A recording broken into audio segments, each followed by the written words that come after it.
সামনেই আসছে, তা আমিও দেখি সৌরভকে কিছু গিফট করতে পারি কিনা, ওর পছন্দ হচ্ছে কিনা। ও ট্রায়াল দিতে গেল। কত শাড়ি, এই তুই কিছু নিবি না? হ্যাঁ, মানে মেয়েরা আসবে শাড়ি কিনতে, দেখেই চলে যাবে, এটা হতেই পারে না। আচ্ছা, এইটা হচ্ছে 4.5, এইটা 26, 28, বিভিন্ন রকম আছে। পৈঠানি সিল্ক। ইলোরা থেকে ফেরার সময় পৈঠানি সিল্ক কিনবো ঠিক করেছিলাম, কিন্তু আরও সুন্দর একটা শাড়ি পেয়েছি, সেই শাড়িটাই কিনেছি। আর সৌরভও কিনেছে একটা সিল্কের সুন্দর পাঞ্জাবি। আজকে সেই ছোট্ট ভ্লগটা তোমাদের সঙ্গে শেয়ার করব। কোথায় কিনলাম, কোন দোকানে, আর কেমন কালেকশন সব দেখাবো। চলো শুরু করি তবে। আসা মাত্রই একখানা শাড়ি নিয়ে নিয়েছি। কত শাড়ি, এই তুই কিছু নিবি না? হ্যাঁ, মানে মেয়েরা আসবে শাড়ি কিনতে, দেখেই চলে যাবে, এটা হতেই পারে না। এসে এসে পছন্দ হয়ে গেছে। এত শাড়ি দেখে একটাও পছন্দ হবে না, এটা তো হতেই পারে না। না, ওই পাশে দেখো কত শাড়ি, দারুণ পুরো কালেকশন। মনে হচ্ছে সব নিয়ে নিই, সব নিয়ে নিই। প্রচুর কালেকশন এখানে। বাইরে থেকে তোমাদেরকে দেখিয়ে দিচ্ছি দোকানটা, তাহলে তোমরা যদি কখনো আসো তোমরাও নিতে পারো এখান থেকে, খুব সুন্দর।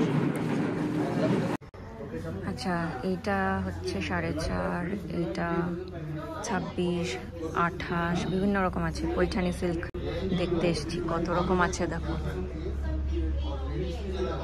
ভাল লাগছে দেখতে। তো দেখি প্রাইস যদি ঠিকঠাক হয় নেব। এটা আমার ভীষণ পছন্দ হয়েছে। একটা কথা আছে না, বাঁশ বনে ডোমকানা, আমার সেরকম অবস্থা হয়ে গেছে। এত শাড়ি দেখে আমি ভীষণই কনফিউজড হয়ে গেছি কোনটা নেব। আমার তো এটাও খুব পছন্দ হয়েছে। এটা কিন্তু পাইঠানি নয়, এটা হচ্ছে হিমরু সিল্ক।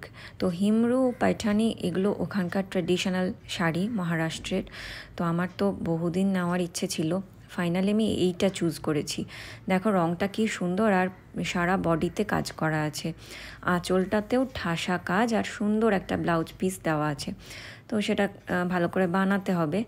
এটার দাম নিয়েছে মনে হয় 25 না 26 এরকম, মানে ওই 2500-এর মধ্যে। আমরা আজকে যেখানে শাড়ি দেখতে এসেছি, এখানে শাড়ি আর পাঞ্জাবি বা ওই দুপাট্টা সমস্ত কিছু তৈরি করা হয় ফ্যাক্টরি, আর ফ্যাক্টরির সামনে এরকম শোরুম করা আছে।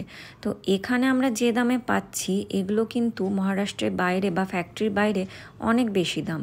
এখানে যেহেতু জিনিসটা ওরাই তৈরি করছে এবং ওরাই সেল করছে, তো এমনি কস্টটা অনেকটা কম হচ্ছে। আমি নিজেও অন্য জায়গায় পাইঠানি সিল্ক দেখেছি অনেক বেশি দাম। এরপরে চলে এসেছি পাঞ্জাবির কালেকশন দেখতে। ডিজাইন,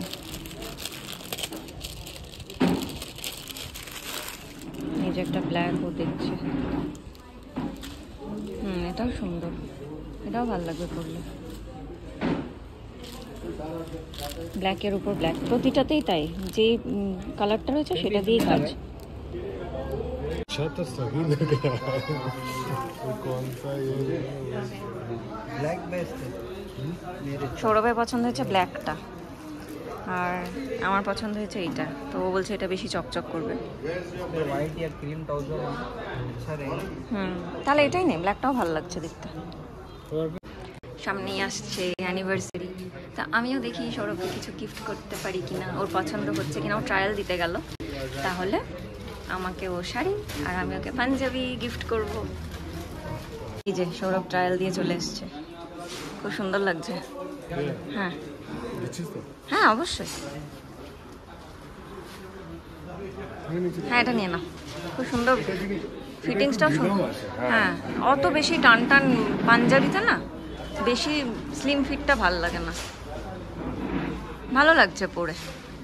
আর এই তো এগুলো সব ঠিক আছে একদম। না, মোটা হলেও হবে। আমাদের এই দুটো ফাইনাল হলো। কেমন লাগলো তোমাদের জানিও, আমাদের তো খুবই পছন্দ হয়েছে।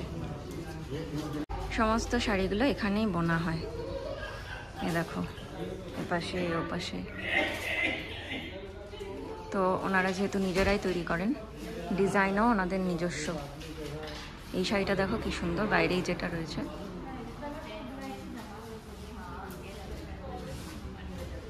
অপূর্ব অপূর্ব।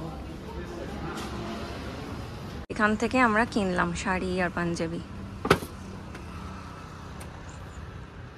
পৈঠানি সিল্ক মল, দেখো সারা রাস্তায় হোর্ডিং দেওয়া আছে। তো আজকের এই শাড়ি ভ্লগটা এখানেই শেষ করছি। শাড়িটা কেমন লাগলো কমেন্ট করে জানিও, আর সৌরভের পাঞ্জাবিটা কেমন লাগলো সেটাও কমেন্ট করে জানিও। আমার কিন্তু ভীষণ পছন্দ হয়েছে। তোমাদের কেমন লাগলো জানার অপেক্ষায় রইলাম।